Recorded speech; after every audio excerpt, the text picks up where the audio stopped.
Okay, today we're going to start section 111, solving equations by multiplying and dividing. Up to this point, we have solved equations with addition and subtraction, and hopefully we're all good at those at this time. So let's go ahead and get our highlighters out and ready to take some notes. We'll start by solving equations by dividing. In order to do this, we're going to use the division property of equality. We've already learned the addition and subtraction properties of equality. Today we're going to talk about the multiplication and division properties of equality. Again, this is going to be very similar to what we learned with the last section. That is that when you divide,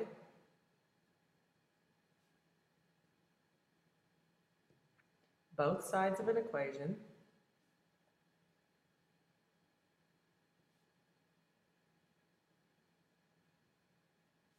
by the same number,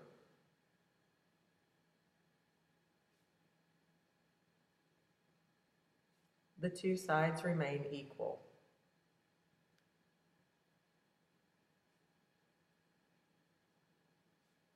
So once again with equations, as we learned with the last section, whatever we do to one side of the equation, we have to do to the other side in order to keep them equal. So this division property of equality should sound very familiar to you since it is very similar to the addition and subtraction properties of equality.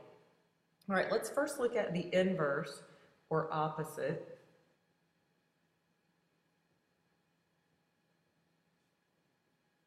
of multiplication.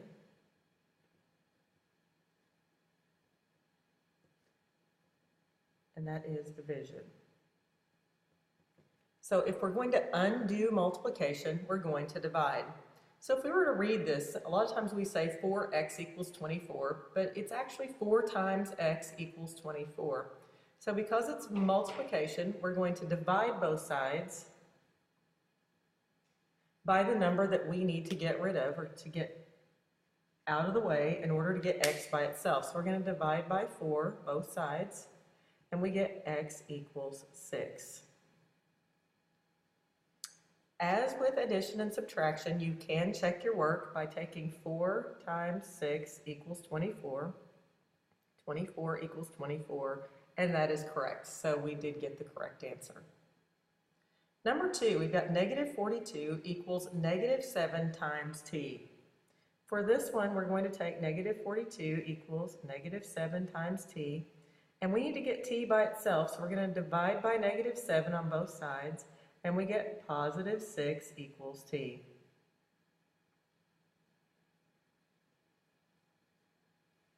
So divide both sides by 6. Or I'm sorry, by negative 7. For number 3, we're going to divide both sides by negative 2 because we need to get a by itself. So we take negative 2a equals 10. Divide both sides by negative 2, and we get a equals negative 5. So we divided both sides by negative 2.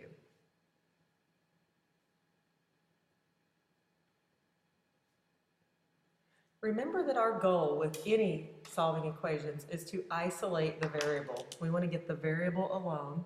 So in order to do that, we have to get rid of or undo what has been done.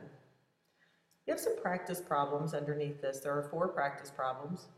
I want you to pause the video, work the problems, and then come back and I'll share the answers with you. And if we have any problems, you can ask for help working the problems in class tomorrow.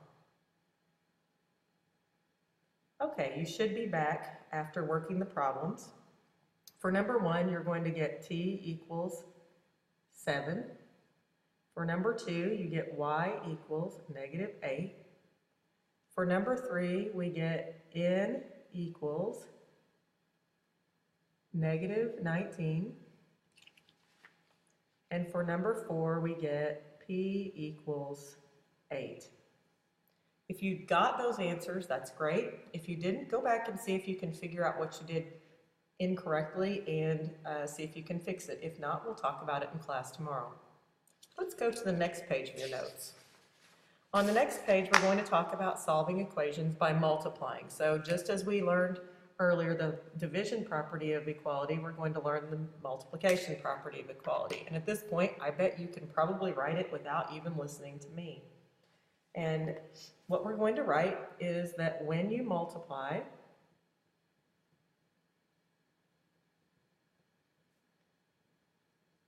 both or each side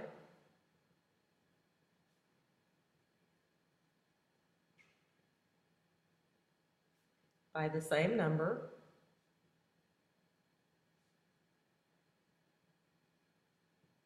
the two sides remain equal.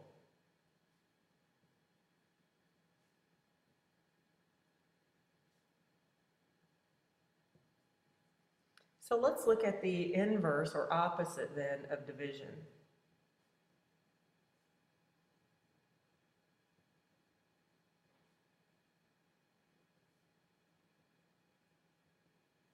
I think we know that that is going to be multiplication.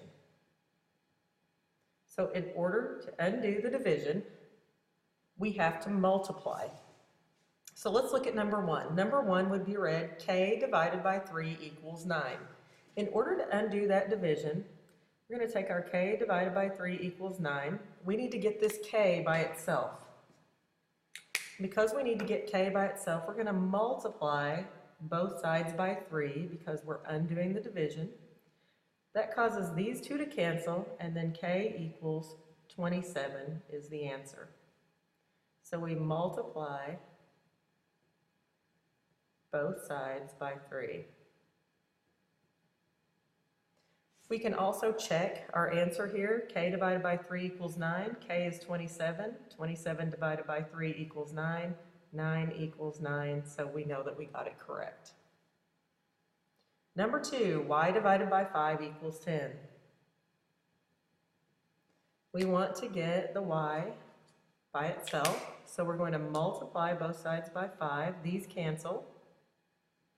We get y equals 50. Our last example is n divided by negative 6 equals negative 11. So we have n divided by negative 6 equals negative 11.